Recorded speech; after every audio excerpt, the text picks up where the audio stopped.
was to show effective means of classroom management through positive and negative examples, and this is all based on best practice. Okay, class, today we are going to start by talking about The Great Gatsby. Everyone should have read chapters 1 and 2. Well, I'm here now. What are we doing today? Oh my gosh, did you hear about that party? Calla, I know it was so... seat. Right next to Sarah, your assigned seats. Stay there. So we're talking about Great Gatsby, reading chapters 1 and 2. Who can tell me in what chapter did we first see the Great... Calla, stop. We're in class. You're being disrespectful. Anyway, Sarah, since you are usually prepared, please tell me, when do we see Great Gatsby? Is he in chapter 1 or is he in chapter 2? Can I borrow your book? Chapter 2. Calla, please model after your good student Sarah and be quiet. Put your foot down. You're in school, not in a club. Okay, so, where was I? That's right. Okay, so The Great Gatsby. Sarah, chapter 1 or 2? I'm sorry, I can't pay attention. She's distracting. Calla, if I hear that language again, you will have security here to take you away. Oh yeah, because you said that 800 times. So, in chapter 1, what is the main point? What are we trying to learn? Calla, sit down. I'm just going to sit back here. Take a seat. Okay, anyway, okay, chapter 1, what are we doing? Does anyone know? Anyone? Could you? What am I supposed to do with this class? You guys are so bad. Oh my gosh, let's go back. We're gonna go to the bathroom. We'll see you later.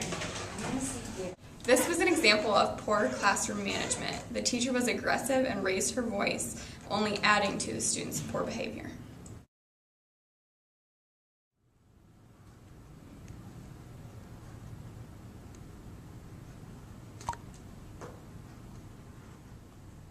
Okay, happy Wednesday, everyone. Welcome back. If you please take out your notebooks and your Great Gatsby novel.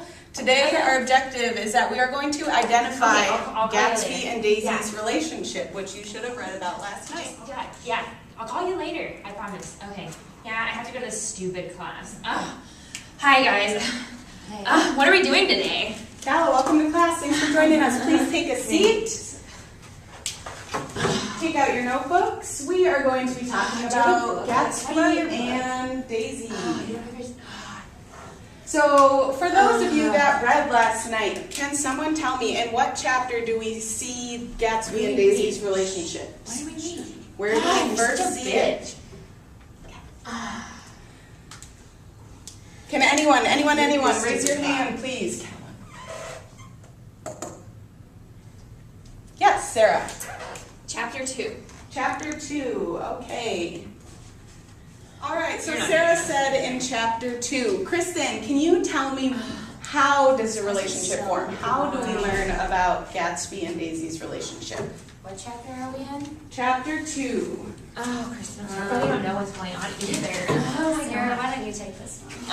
While everyone thinks about that, what I want you to do... Because I don't know anything about what we're studying. So let's talk about the party. What I want you to do... Oh my gosh, it's going to be the Let's last. start an assignment. What I want you to do is pick your shoulder partner and discuss the pre-writing activity that we did in the first 10 minutes of class as a warm-up. Can we talk outside, please? All right, so discuss with your partner. When I come back in, we're going to share as a group. Calla, is everything going on?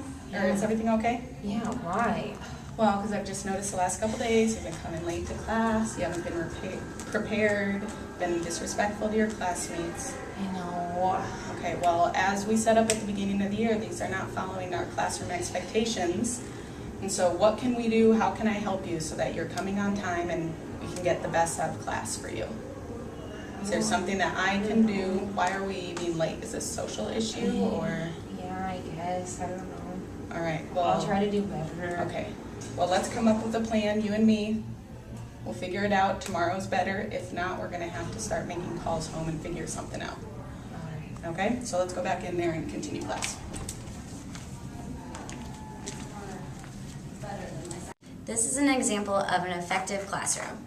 The class expectations are written on the board as well as the day's objectives. The teacher gave an overall of 2 warnings. She used proximity and signals of redirection.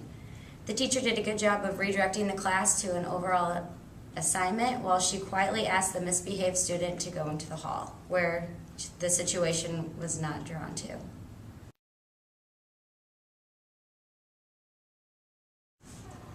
As you can see from the first video, there were no set expectations in the room, therefore making the teacher have to redirect numerous times, interfering with other students' learning.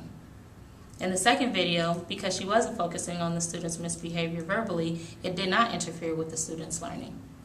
Lastly, in the second video, the teacher redirects the students by giving them an assignment to do, so she is able to redirect the misbehaving student outside, which in turn reduces embarrassment and recognition. Expectations should always be listed explicitly in the classroom, but there are some modifications or adaptations that could be applied. Behaviors vary greatly in every classroom with every student, and depending on that behavior, consequences may need to vary. For example, in an elementary classroom, there may be a specific place, like a timeout area, where these kinds of behaviors will always be dealt with, and students will know that explicitly.